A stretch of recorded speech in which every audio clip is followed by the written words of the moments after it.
دوستو دنیا میں اب تک کئی قومیں گزری ہے جن میں سے بعض قوم اپنی نافرمانیوں کی وجہ سے اللہ کے قہر اور عذاب کا شکار ہوئے ہیں، جن میں سے ایک قوم عاد تھی۔ دوستو قوم عاد کو قرآن مجید میں قوم عاد اور تاریخ اسلام کی کتابوں میں عاد اولیٰ کے نام سے ذکر کیا گیا ہے۔ گویا یہ قوم اس دور کی سپر پاور تھی، جبکہ حضرت آدم علیہ السلام کے بیٹے سام کی نسل سے اس قوم کا تعلق تھا۔ دوستو یوں تو بت پرستی کی ابتدا قوم نوح کے زمانے سے شروع ہو چکی تھی اور اس قوم کو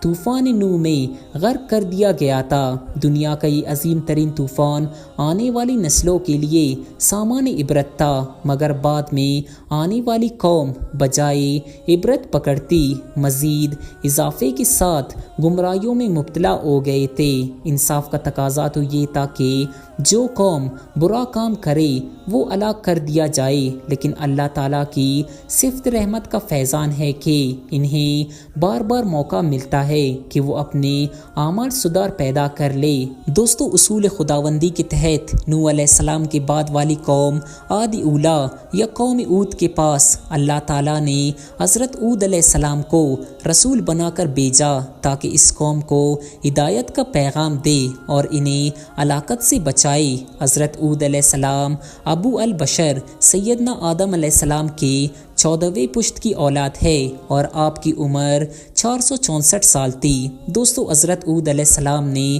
اپنی قوم سے خطاب کرتے ہوئے کہا کہ میں تمہارے لیے ایک امانتدار پیغمبر بنا کر بھیجا گیا ہوں، اور فرمایا کہ اے میری قوم، تم سب اللہ کی عبادت کرو، تمہارے لیے اس کے سوا کوئی اور معبود نہیں، اور تم لوگ یہ جو بت پرستی کر رہے ہو یہ نہ کوئی خدائی قانون ہے اور نہ ہی کوئی عقل مندی کی بات ہے، یہ تو صرف تم نے اپنی طرف سے بنا لیا ہے۔ دوستو جواب میں قوم عاد نے کہا کہ کیا تم ہمارے پاس اس لیے آئے ہو کہ ہم ایک ہی خدا کی عبادت کریں اور ان سب معبودوں کی عبادت کو چھوڑ دیں جن کی ہماری آباء و اجداد عبادت کیا کرتے تھے؟ حضرت ہود علیہ السلام نے کہا کہ اے میری قوم، تم لوگ اپنے رب سے مغفرت طلب کر لو اور توبہ کر لو تو تم دیکھو گے کہ وہ تم پر اپنی نعمتوں کی خوب بارش برسائے گا اور تمہاری شان و شوکت میں خوب اضافہ کرے گا،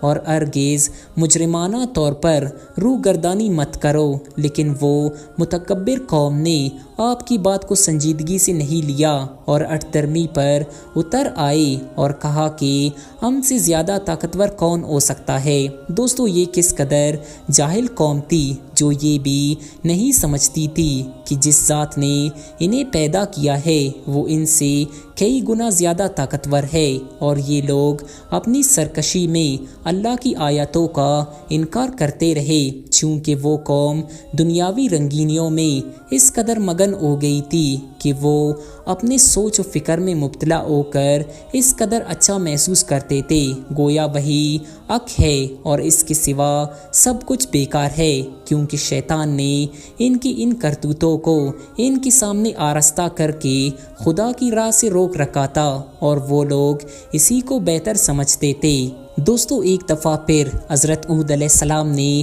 ان کو ان کی غفلت سے بیدار کرنے کے لیے خدائی احسانات اور انعامات کی طرف توجہ دلاتے ہوئے عرض کیا کہ کیا تم لوگ ہر بلندی پر بلا ضرورت ایک نشانی تعمیر کرتے ہو اور شاندار محل بناتے ہو؟ کہیں تمہارا خیال یہ تو نہیں کہ تمہیں ہمیشہ یہی رہنا ہے؟ اور واضح فرمایا کہ اللہ کے بے شمار احسانات کا تقاضا تو یہ ہے کہ تم سوائے اللہ کے کسی کی عبادت نہ کرو، اور فرمایا کہ تم سب اللہ سے ڈرو اور میری بات مان لو۔ لیکن قوم نے نہایت سرکشی پر اترتے ہوئے اس قدر تلخ جواب دیا کہ زمین و آسمان ہل گئے، اور قہر الہی کو دعوت دینے والا ان کا جواب صاف الفاظ میں یہ تھا کہ تمہارا ہم کو نصیحت کرنا نہ کرنا دونوں برابر ہے، تمہاری یہ سب باتیں پہلے والوں کی گڑی ہوئی باتیں ہیں، ہم کو کوئی عذاب نہیں دیا جائے گا، اور ہم تمہاری باتوں میں آ کر اپنے معبودوں کو چھوڑنے والے نہیں، اور نہ ہی تمہاری باتوں پر ہم یقین کرنے والے ہیں، اور ہم سمجھتے ہیں کہ تم نادانی میں پڑ گئے ہو۔ حضرت ہود علیہ السلام نے نہایت ہی ہمدردانہ لہجے میں اپنائیت کے ساتھ صفائی پیش کرتے ہوئے فرمایا کہ اے میری قوم، میں کوئی نادانی میں نہیں پڑا ہوں، بلکہ اللہ رب العزت کے پیغامات کو تم تک پہنچا رہا ہوں، اور میں اللہ کی جانب سے رسول بنا کر بھیجا گیا ہوں۔ میں تمہاری خیر خواہ ہوں اور امانت دار بھی۔ اور آپ نے مزید کہا کہ بلا شبہ میں تو اپنی بات پہنچانے پر اللہ کو گواہ بناتا ہوں، اور تم بھی گواہ رہو میری اس بات پر کہ میں تمہیں اللہ کا پیغام پہنچا دیا ہے۔ میں ان بتوں سے بیزار ہو چکا ہوں جن کو تم خدا کا شریک سمجھتے ہو، اور تم کو کوئی مہلت نہیں دی جائے گی۔ میں نے تو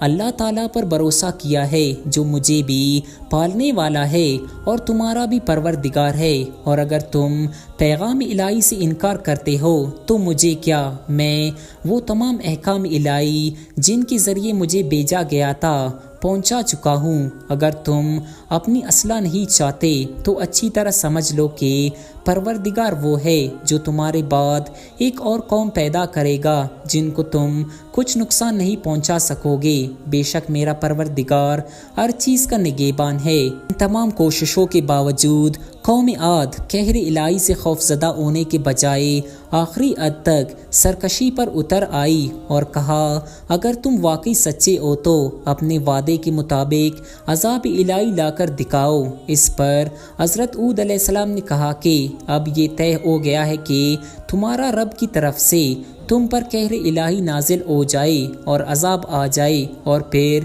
یوں ہوا کہ ایک ہوا چلی جو دراصل اللہ کی طرف سے ایک دردناک عذاب تھا۔ جیسے ہی عذاب الہی کو انہوں نے اپنی آبادیوں میں نازل ہوتے ہوئے دیکھا تو کہنے لگے کہ جو ہم پر برسنے والا ہے، جس کو تم نے نہایت غفلت پسندی کے ساتھ دعوت دی ہے، یہی وہ ہوا ہے جس میں دردناک عذاب ہے۔ اور قوم عاد کو تیز و تند ہواؤں نے جس میں زوردار پچاڑ تھی جو مسلسل 7 راتیں اڑتی رہی، جس نے قوم کی ساری آن بان کو تہس نہس کر کے رکھ دیا۔ یہ ہوا نہ صرف انہیں بلکہ ان کے عالیشان محلات کو بھی خاکسار کر کے تباہ کر دیا۔ ان کی ہر وہ نشانی جو ان کی اپنی پہچان بنی ہوئی تھی اس کو خاک میں ملا دیا۔ دوستو، چونکہ قوم عاد نے اپنے پیغمبر وقت کے ساتھ بدسلوکی کی تھی اور گستاخی اور سرکشی پر اتر آئے تھے، اسی لیے اللہ تعالیٰ نے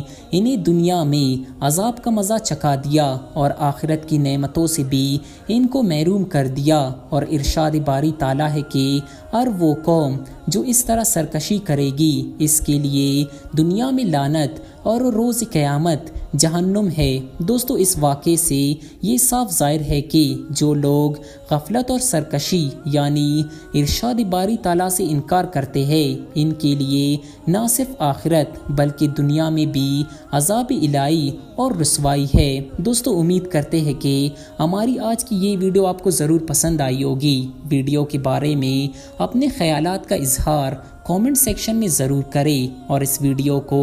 لائک کرتے ہوئے ہمارے یوٹیوب چینل ریئلٹی انفو کو بھی ضرور سبسکرائب کر لیں۔ اللہ حافظ۔